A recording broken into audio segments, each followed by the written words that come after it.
हर हर महादेव। मैं मोहम्मद लुकमान आप सभी का स्वागत करता हूं ज्योतिर्लिंग दर्शन यात्रा के एक और फ्रेश एपिसोड में। तो जैसा कि आप लोगों ने पिछली वीडियो में देखा ही होगा कि श्री सोमनाथ जी के दर्शन करने के बाद मैंने वेरावल स्टेशन से शाम को ट्रेन पकड़ी थी द्वारका के लिए। तो अब ये ट्रेन जो है द्वारका पहुंच चुकी है और मैं द्वारका में उतर चुका हूं। तो अगर आप भी श्री सोमनाथ जी के दर्शन करने के बाद आप चाहते हैं कि द्वारका भी आएँ, द्वारका में जो है नागेश्वर ज्योतिर्लिंग के दर्शन करने के साथ साथ आप द्वारकाधीश टेम्पल के भी दर्शन कर सकें, तो इसके लिए आपको यहाँ आने के लिए जो है बाई ट्रेन भी आ सकते हैं और बाय बस भी आ सकते हैं। बस से भी अगर आते हैं तो समुद्र के किनारे किनारे जो रोड बना हुआ है, बहुत ही सुंदर नज़ारे आपको देखने को मिलेंगे। और लेकिन वही है, ट्रेन की जो सवारी होती है वो थोड़ी ज़्यादा कंफर्टेबल होती है, आप यहाँ पर आराम से सोकर आ सकते हैं। बस में कहीं ना कहीं जो है थोड़ी थकान ज़्यादा हो जाती है ट्रैवल करने से। ये मेरा पर्सनल ओपिनियन है, हो सकता है आपको ज़्यादा कंफर्टेबल फील हो सकता है बस में ज़्यादा हो या फिर ट्रेन में, इससे बहुत ज़्यादा फ़र्क नहीं पड़ेगा। मैंने अपना जो ओपिनियन था वो बताया है। और यहाँ ये जो ट्रेन है इसके बाद जो है, चूँकि एक्सप्रेस ट्रेन होती है तो द्वारका के बाद सीधे ओखा में रुकती है। ओखा जो है वो लास्ट स्टॉप है। और अगर आप जो है द्वारका आते हैं तो अपना जो ट्रिप है उसमें एक दिन एक्स्ट्रा लेकर चलिए, या फिर कोशिश कीजिए कि अगर सेम डे ही सही तो बेट द्वारका जो है उसके भी दर्शन करने जाइए। तो ओखा आप उतरिए, ओखा से जो है आप बेट द्वारका के भी दर्शन करने जा सकते हैं। तो मैं तो यहीं पहले उतरा हूँ और यहाँ पहले द्वारकाधीश के दर्शन करने के बाद फिर जाऊँगा वो बेट द्वारका की तरफ। यहाँ आने का जो मेन मकसद था मेरा वो था नागेश्वर ज्योतिर्लिंग के दर्शन करना। और उसके बाद जो है दूसरा जो अब ये था कि नहीं, जब यहाँ आए हैं तो द्वारकाधीश टेम्पल के भी दर्शन कर लिए जाएं। और उसके बाद चूँकि बेट द्वारका जो है, बेट द्वारका भी जो है बहुत इम्पॉर्टेंट है, तो मैंने सोचा कि जब यहाँ तक आ चुके हैं तो अगर टाइम मिलता है तो वहाँ भी हम लोग जाएंगे, क्योंकि यहाँ से मेरी जो ट्रेन है वापसी की वो अगले दिन की है। तो देखते हैं कितना टाइम मिलता है और कहाँ कहाँ हम लोग जा पाते हैं। तो अभी सबसे पहले हम लोग को जाना है द्वारकाधीश टेम्पल की ओर, और उसके बाद जो है फिर जो हम लोग निकलेंगे नागेश्वर ज्योतिर्लिंग के दर्शन करने के लिए। तो यहाँ पर जो है ऑटो वगैरह सब दिख रही है, तो हम बात करते हैं, देखते हैं कितना क्या भाड़ा वगैरह है और क्या है, कितनी दूर है। मैप पे तो लगभग 1.5-2 किलोमीटर ही शो कर रहा है। बात करते हैं ऑटो वाले से।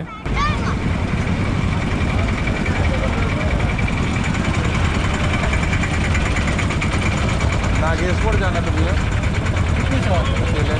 वापस आना है, खाली जाना है। हाँ, वापस आना है, खाली जाना है। नहीं शेयरिंग में जाना है, 0%। शेयरिंग में जाना है तो आगे चले जाओ, वहाँ से वो पुलिस वाला रिक्शा मिल जाएगा सामने फाटक। तो इस ऑटो वाले से मैंने बात की थी, लेकिन इन्होंने कहा कि भैया शेयरिंग में ये लोग नहीं जाते हैं, ये लोग जो है पूरा जो है आप अगर ऑटो को बुक करते हैं तभी जाते हैं। और ये जो है वो बाहर से ऐसा दिखता है द्वारका स्टेशन। और चलते हैं फिर हम लोग, देखते हैं वहाँ पर से ऑटो मिलती है या नहीं, और आगे की मैं कुछ बातें बताता हूँ आपको। तो वहाँ पर मैंने बात की थी ऑटो वाले से, तो उन्होंने कहा कि भैया यहाँ जो है ना हम लोग बुक करने पर ही जाते हैं। अगर आपको जो है शेयरिंग में जाना है तो स्टेशन से थोड़ा सा आगे निकलने के बाद जो है एक मेन रोड है जो नागेश्वर ज्योतिर्लिंग की तरफ जाता है, वहाँ पर आप चले जाइए। वही रोड जो है द्वारका, इसी ये जो चौक है यहाँ से जो है नागेश्वर ज्योतिर्लिंग की तरफ वो गाड़ियाँ जाती हैं, तो वहाँ पर से आपको वो मिल जाएंगी शेयरिंग में। और यही वो द्वार है, इसी के से जो है ये रास्ता जो है वो जाता है द्वारकाधीश टेम्पल की ओर। और यहाँ से लगभग 1-1.5 किलोमीटर, 1 किलोमीटर होगा मैक्सिमम। और चूँकि अभी बहुत ही ज़्यादा सुबह है तो इस कारण से जो है अभी ज़्यादातर दुकानें वगैरह जो है वो बंद पड़ी हुई है। और मुझे भी भूख लगी हुई है, तो मैं देखता हूँ पहले कि पहले वहाँ पहुँचता हूँ, देखता हूँ कि अगर भीड़ कम होगी तो अभी दर्शन हो जाएंगे, और अगर भीड़ ज़्यादा होगी तो फिर कुछ खा पी लूँगा, उसके बाद जाऊँगा फिर दर्शन करने। और यहाँ पर जो है कुंड वगैरह बने हुए हैं, कई जगह जो है कुछ आकृति वगैरह भी बनी हुई है। तो इस तरीके के नज़ारे जो हैं आप जो है देखते रहेंगे इधर जब आएंगे तो लगभग 1-1.5 किलोमीटर पैदल चलने के बाद जो है हम लोग फाइनली यहाँ द्वारकाधीश टेम्पल के पास पहुँच चुके हैं। और यही वो लगभग आप चौराहा कह सकते हैं, तिराहा कह सकते हैं, यही वो जगह है। और सामने जो है वो लॉकर रूम दिख रहा है। आप मंदिर में जाने से पहले आप अपना सामान जो है यहाँ पर रख सकते हैं, और उसके बाद जो है आप जा सकते हैं द्वारकाधीश में। और यहाँ पर देखिए आपके पास जो भी सामान है वहीं पर आप जमा कीजिए और उसके बाद जाइए फिर दर्शन करने के लिए। सामान लेकर जाने की इजाज़त जो है लगभग अब हर जगह वही चीज़ है। आपको कहीं भी जो है, अब ज़्यादातर मैंने जो जगह देखा है वही चीज़ होता है कि बाहर लॉकर रूम वगैरह होते हैं, वहाँ पर जो है आप अपना सामान रखिए और फिर जाइए, दर्शन करके आइए और फिर वापस अपना सामान लेकर चले जाइए। तो मैंने अभी ये सब चीज़ देख लिया है और मैं अभी थोड़ा आगे देखता हूँ आगे क्या है। आगे जहाँ तक मुझे पता है वो सामने गोमती नदी दिख रही है, तो जाते हैं, पहले देखते हैं क्या है उधर का नज़ारा। लगभग 100 मीटर की ही दूरी पर जो है 100, 150, 200 मीटर मान के चलिए, वहाँ पर से जो है गोमती नदी है और लगभग ढलान साइड है। यहाँ पर देख सकते हैं दोनों तरफ से जो है मार्केट वगैरह बना हुआ है, काफ़ी दुकानें हैं और सामने जो है एक केबल ब्रिज टाइप भी बना हुआ है उस गोमती नदी पे। और यहाँ पर जो है अगर आप चाहते हैं कि भोजन वगैरह करना, रात में रुकना वगैरह, तो हर तरीके की चीज़ें जो है मुझे यहाँ पे दिख रही है कि हर चीज़ के लिए जो है उत्तम प्रबंध है। और यहाँ पर भी जो है काफ़ी खुला सा जो है एरिया दिख रहा है। इधर भी जो है ऑटो वगैरह ये सब गाड़ियाँ वगैरह लगी हुई है। अब मुझे नहीं पता ये गाड़ियाँ किस साइड से आती है, लेकिन मैं जिस साइड से आया हूँ वहाँ पर से जो है मुझे रास्ते भर में एक भी गाड़ी नहीं दिखी जो इधर आ रही हो। और काफ़ी, लेकिन यहाँ पर गंदगी फैली हुई है। वो सामने आपको जो है एक रेस्टोरेंट दिख रहा था, रेस्टोरेंट के बाद जो है इस तरफ हम देखते हैं नदी के पास थोड़ा और जाके, लेकिन इधर बहुत ही ज़्यादा गंदगी हो रखी है।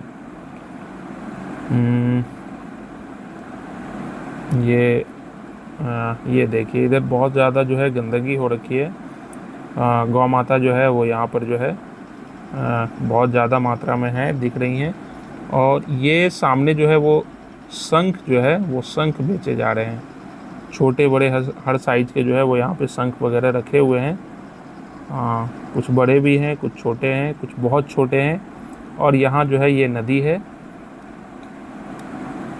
लेकिन बहुत ही ज़्यादा पॉल्यूटेड है ये। तो इस नदी के पास से भी जो है आपको जो है द्वारकाधीश टेम्पल का जो शिखर है वो शिखर दिख रहा है और साथ में जो ध्वज जो है वो भी देख रहे हैं किस तरीके से जो है हवा में जो है लहरा रहा है।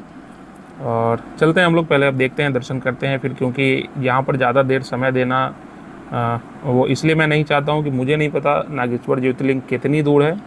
मैप पे तो 15-20 किलोमीटर शो कर रहा है, लेकिन वहाँ पर क्या सिचुएशन है और कितनी भीड़ होगी ये मुझे पता नहीं है। तो जो कि आने का मेरे यहाँ जो है वो मेन रीज़न वही है कि नागेश्वर ज्योतिर्लिंग के दर्शन करना, क्योंकि मैं ज्योतिर्लिंग दर्शन की यात्रा पर निकला हुआ हूँ। तो इसलिए यहाँ पर जो है जल्दी से दर्शन करके हम निकलते हैं फिर वहीं, और देखते हैं यहाँ पर कितना टाइम लगता है। कोशिश यही है कि जल्दी से जल्दी दर्शन हो और फिर यहाँ से निकल जाएँ। तो इसी लॉकर रूम के दाएं साइड से ही जो है ये इंट्रेंस है, थोड़ा आगे बढ़ के जो है इंट्रेंस है, और देखते हैं आगे बढ़ के। और ये जो है यहाँ पर से जो है प्रवेश द्वार है, और आगे जो है प्रवेश के लिए जो है आपको कैमरे वगैरह ये सब ले जाने की इजाज़त नहीं है।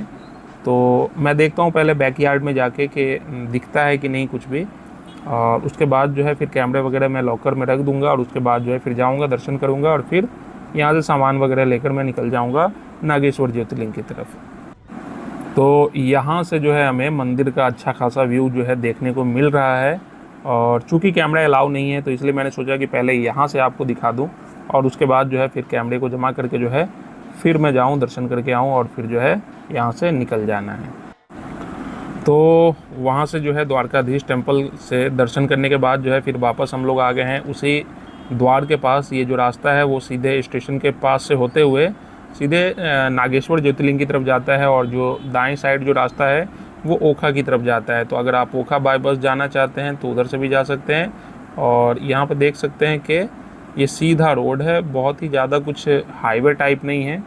एक 10-12 फुट की ही जो है 10-12 फुट चौड़ी रोड जो है वही जा रही है, 10 फुट के आसपास जो है वही रोड जो है यहाँ से शुरू होती है और वो जाती है नागेश्वर ज्योतिर्लिंग के पास तक। द्वारका स्टेशन से अगर आप पैदल आएंगे तो यही जो रोड है वो सीधे द्वारका स्टेशन की तरफ जाता है, और स्टेशन पास में ही है, लगभग 200-300 मीटर की दूरी होगी यहाँ से। और यही वो गुमती है, और गुमती पार होने के बाद जो है सीधे यहाँ से जो है आप चलते रहिए। अगर आपकी पर्सनल गाड़ी है तो मुझे लगता है 15 किलोमीटर के आसपास होगा यहाँ से नागेश्वर ज्योतिर्लिंग, और नहीं तो फिर जो है ये इस टाइप की गाड़ियाँ आपको देखने को मिलेंगी यहाँ पर। ऑटो से ज़्यादा जो है इस टाइप की गाड़ी जो है, ये जो गाड़ी है जिसमें आगे से जो है बुलेट का इंजन वगैरह जो है काट के लगा दिया गया है और सीट को हटा के जो है पीछे इस तरीके से जो है ट्रॉली बनाया गया है, जिसमें जो है दोनों साइड से लोग बैठे हुए हैं और बीच में इस तरीके से पकड़ने वाला बनाया गया है। बीच में हम लोग जो है पैर रखे हुए हैं और दोनों साइड पे वो बैठने की जगह थोड़ी सी बनाई गई है, उसी में जो है हम लोग ट्रैवल कर रहे हैं। तो ज़्यादातर जो है अगर आप यहाँ पर जो है, मैंने वही देखा है, ऑटो जो है वही रिजर्व वगैरह में चल रहा है और इस टाइप की गाड़ी जो है वो शेयर में, जो अगर आप चाहते हैं ट्रैवल करना तो इस टाइप की गाड़ी में कीजिए। और ये देख सकते हैं कि स्टेशन से जैसे ही हम लोग आगे बढ़े हैं तो एकदम से सुनसान रोड दिख रहा है, बहुत ज़्यादा घर वगैरह मुझे दिख नहीं रहा है और लगभग वही है, एकदम से रास्ता सुनसान है पूरा। लगभग 5-6 दिन पहले ही यहाँ पर जो है चक्रवात आया था, यही ओखा के पास से ही गुजरा था। तो जो द्वारका सोमनाथ वाला एरिया जो है, ख़ासतौर पे ओखा वाला, वो ज़्यादा प्रभावित हुआ था। तो इस कारण से देख सकते हैं कुछ जगह पर अभी भी बहुत ज़्यादा पानी लगा हुआ है।